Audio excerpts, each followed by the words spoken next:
All right, guys, it's Stephen here on BlueMoonRisingTV, and you may have heard we've signed the best manager in the world, Pep Guardiola. So we can only do one thing. We've invited Tim from Nou Nation. If you don't know, they're a Barcelona fan channel. They know all their stuff. Tim, tell us a bit about yourselves. Yeah, well, we are a Barca fan channel, like you said, and we follow Barcelona everywhere. Well, now it's summer, so it's gonna be a little bit more quiet, but we're gonna upload like a few special videos, like top five best Messi goals or best Barcelona Yeah. season 2015-16 goals. We're gonna do some special videos. We're gonna upload it like new content, so everybody should go right there and subscribe. Definitely. We'll put a link up in the comments above us. You'll see it there. There'll be a little thing appearing above my head now where you can go subscribe to Now Nation for all your Barcelona stuff. But we've joined Tim for one reason, obviously, Mr. Guardiola. We're going to look through all of his nuances and all the things that he brought to Guardiola. We're going to look at several different aspects to his managerial style. So let's get started on this then. All right, Tim, Yes. tactics. Tactics are a big part of Pep Guardiola and his identity. I think he got labelled as the king of tiki-taka and all that kind of stuff. I know he's not necessarily keen on that label because he thinks it's about football for the sake of it, but what did he do at Barcelona? How did he reinvent the team? And obviously, was it a success or a failure during his time there? Well, when he joined Barcelona in the season 2008, I think there was another football playing in La Liga.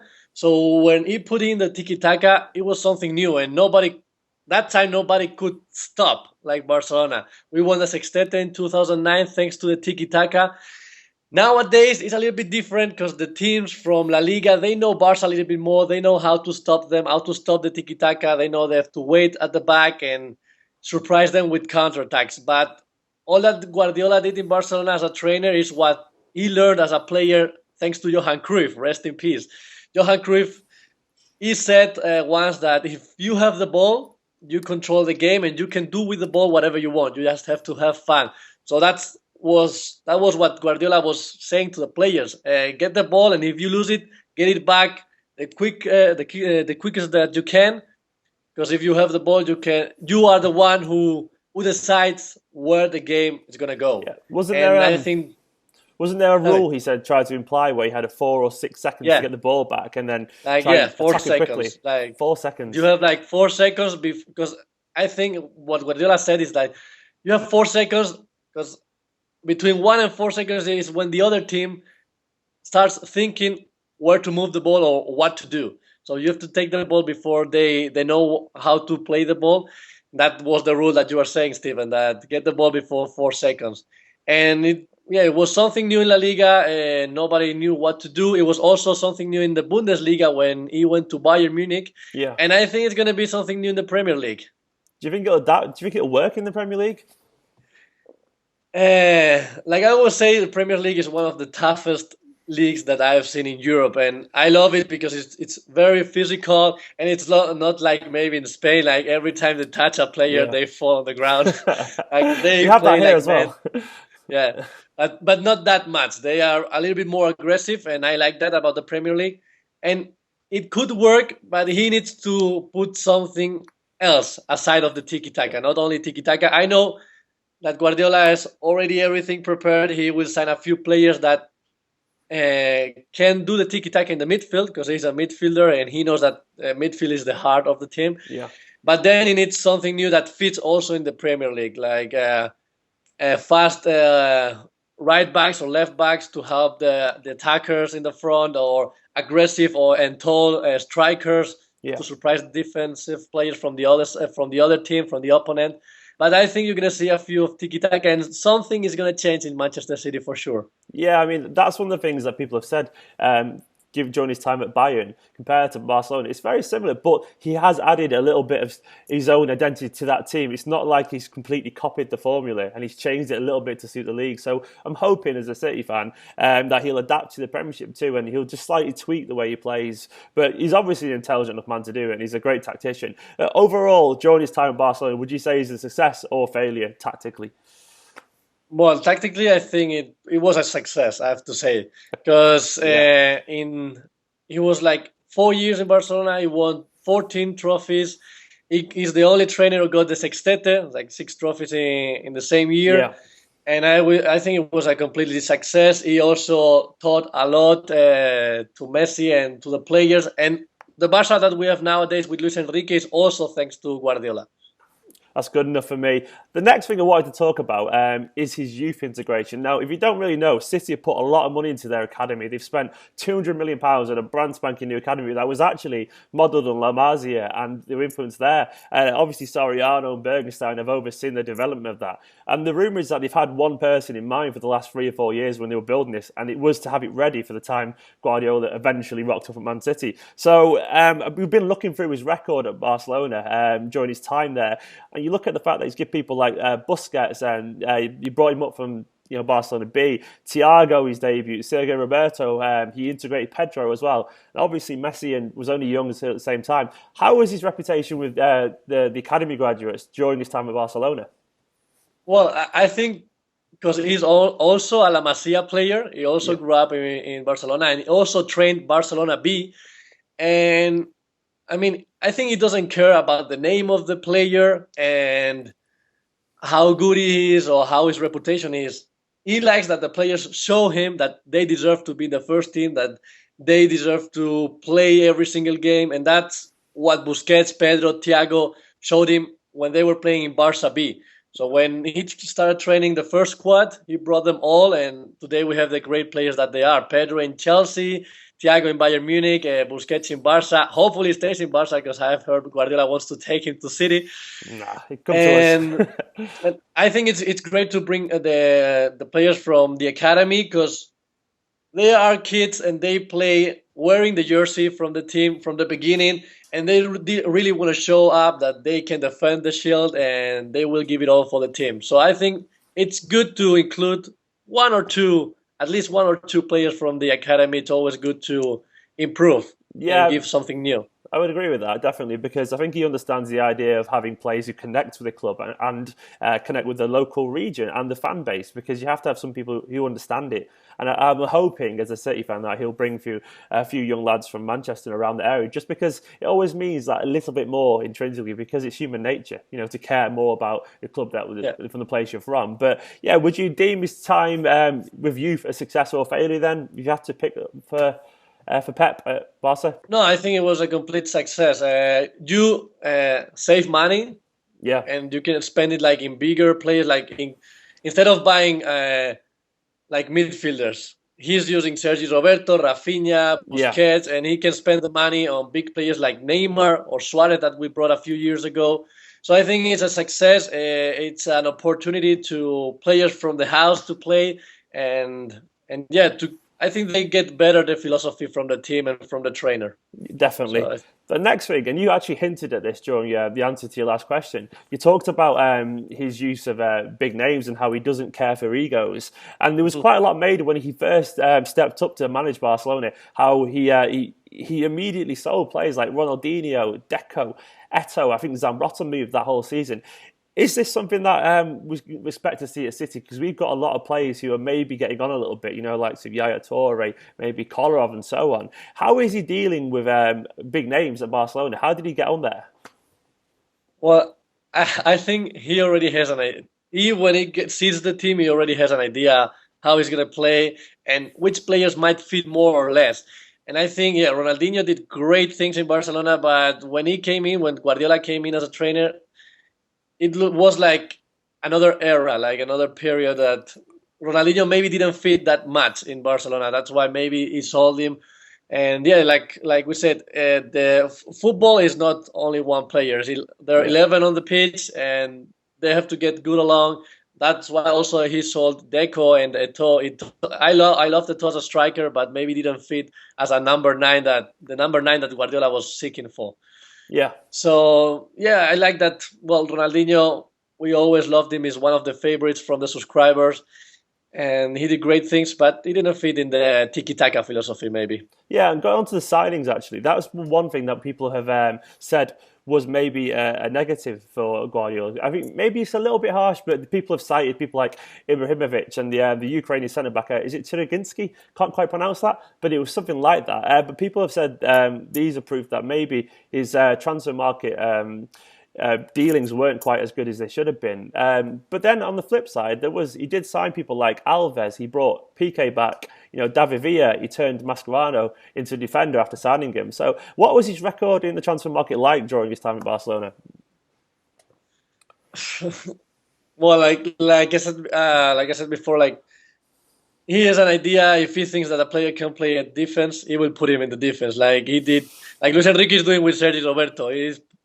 He thinks that he can cover every single position, and yeah, well, about Ibrahimovic, it was a failure, but not because Ibrahimovic is a bad player. I think he's a great player, Yeah, but their characters didn't get along. So that's also very important to get along with the trainer. And I yeah, think Messi understood and put in the pitch what Guardiola was uh, showing them in the training seasons, yeah. I mean, like when they were training. do you think he's Tell me. good? Do you think he's good in the transfer market? Do you think it's one of his flaws, or how would you? Maybe that's his weakest point. That's why maybe he's using a lot of La Masia players, Yeah, because maybe the weakest point is the transfer market.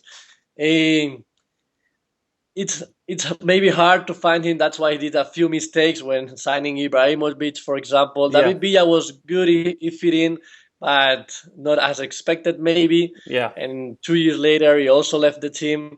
So yeah, I would say that that's his weakest point as a trainer. So it's harsh to say this, but would you say he was, maybe during his time at Barcelona he was a failure in the transfer market, or would you say he's a success? I know it's quite black and white there, but Yeah, had to yeah. choose one. I, it's hard to say a failure because I know a lot of people might kill me. As I said, is his weakest point? He was a success, big time, but maybe with a few signings, Well, it was a kind of a failure. yeah, okay, that's a very diplomatic answer, but it's probably fair. But there is a lot of positives as well there. So another thing I want to talk about is his handling of Messi. Obviously, he had this prodigiously talented, world class young player who played predominantly on the right hand side, and he turned him into this kind of false nine thing where he had him through the middle all of a sudden, and that was obviously his decision to do that. Paul, our producer, was reading Pep Confidential. He talked about the moment where he realised that Messi should be doing this instead. Do you think this is something we'll see at City? Do you think we'll be reinventing players a little bit? And how important was that for Messi as well to be reinvented into this false number nine thing and play through the middle? Was that the kind of thing was that his biggest moment of genius as a manager? Yes, well, like you say, Messi was great in the right side because he learned also a lot from Ronaldinho, speed. He was very fast, good dribbler. But maybe I think yes, Guardiola saw something in Messi that he has a great left leg, and their assists sometimes you don't expect them because like Messi, he gets the ball and he stops, and everybody's like, what is he gonna do now? Is he gonna run? Is he gonna dribble? Is he gonna assist? And that's why maybe also Luis Enrique is using him a lot as a midfielder sometimes. Yeah. They saw something in him in their assist, or that maybe he can start better from the midfield. Like he stops there and he sees where to go, and maybe it was better for him to start a little bit more at the back to start the goal chances. And I think Guardiola saw that, and maybe he can see that also in a Man City player, like Yeah. for example Kevin De Bruyne, a great player, or well Silva maybe could go a little bit more at the back and help in the midfield. Who knows? But maybe he sees something in a player and he tries it. Yeah, City fans are already speculating. A lot of people think Fernandinho might be tried in defence or right back. We might see Fabian Delph tried as a left back, or maybe, as you said, you could see David Silva and De Bruyne being moved around. Do you reckon this is one thing I want to ask? Do you think Yaya Toure will hang around? Because I know obviously Pep moved him on, but there's rumours that Yaya Toure now wants to stay at City. Do you really see him fitting in with Guardiola next season? I could see him fitting. Yes, it Really? also depends on who he signs. If he's because Yaya Toure is like the same position as Busquets, Yeah. and in the case that he gets Busquets, Yaya Toure wouldn't fit there I would anymore, like right? that. Yeah, I know you would like that. I wouldn't. Go on. And Yaya Toure, well, Guardiola knows him. He sold him last time, but I think if it's perfect in Man City, I think he's a great player. And yes, I think it depends on who Guardiola signs for that position. Yeah. If he didn't get to sign the players that he wants, I think Yaya Toure will stay. If he gets a few players that can cover there, he might leave. I don't know. I guess if we had to kind of summarise the Messi situation in terms of how we reinvent him, I guess we'd talk about, as a title, be about maximising his potential. And overall, with Guardiola, would you say that he's a success or failure in kind of getting the best out of players and getting them to be at their very peak? I think it was that I have to say it was a success. Like Yeah, Mascherano putting him as a center back with Piqué when Puyol left yeah, was great because we were struggling and we're still struggling a lot to find a good center back. And Mascherano in that position, I think, is great. He gives it all. He tries his best at every game. yeah. Then also with Sergio Roberto, they're doing great. Also Luis Enrique, and that thing that we talked before with Messi putting him in the midfield or trying him as a center striker, like the main striker. Yeah, and I have to say that that was a success. Like trying to fit the players in other positions. Look, I'm really excited, I'll be honest. All this talk of Guardiola is, I just can't wait. We've had a whole season, a couple of years now, of Pellegrini, who's been a little bit predictable and been very safe at all times. You know, he's never tried anything particularly interesting. And that's one thing that I think City fans are quite excited about, the fresh ideas that he'll obviously bring, because that's what he's made his name doing. But Tim, how excited should we be then as City fans? Go on, give it to us. I would say very excited. It's something new. It's a like you are. I mean, it's a new era. Will be different. I will say I will put my hands on the fire. I will say that Man City will win the Premier League next season with Guardiola.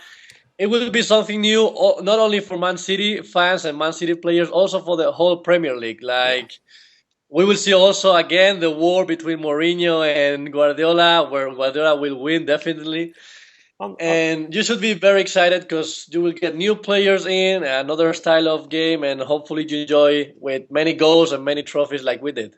On that note, actually, was Mourinho the only guy who's really got under his skin? Because we saw the press conferences where he lost his temper a little bit, shall we say? Do you think he'll be able to do that again, Jose? Do you think he'll get under Pep's skin a little bit? He might because he likes that. Like Mourinho likes to. Yeah. Make the other people mad, like I am the best, nah. But I mean, at the end, it depends on the numbers. Like, it's better not. I would say Pep Guardiola should focus on Man City, on their numbers, on get the trophies, and forget about what Mourinho says, because Mourinho likes to talk a lot and create a war where there is nothing. Yeah, he'll see beat United then in that aspect, because it's very Jose. But yeah, we've got we're really happy to have him. Obviously, we cannot wait for next season. I think he'll be brilliant. I think he'll really adapt to the league. It'll take him a little bit of time, hopefully, but hopefully he'll get his head around it eventually. And I think we'll see lots of interesting things. But yeah, Tim, thanks very much, mate, for coming on. It's been wonderful, really insightful. Right, guys, head over to New Nation. There'll be a link above my head now, or maybe below it. I'm not sure where it's going to go. But yeah, Now Nation, they do all the best Barcelona content. You can find them on YouTube, Facebook, Twitter, everywhere. But yeah, guys, subscribe to them. We'll catch you soon on BlueMoonRisingTV. Get in the comments below. See, what do you reckon to Pep? Who's he going to bring? Has he been a success in all these areas? His tactics, his youth integration, everything. Let us know in the comments below. Drop a like on the video, and we'll see you soon.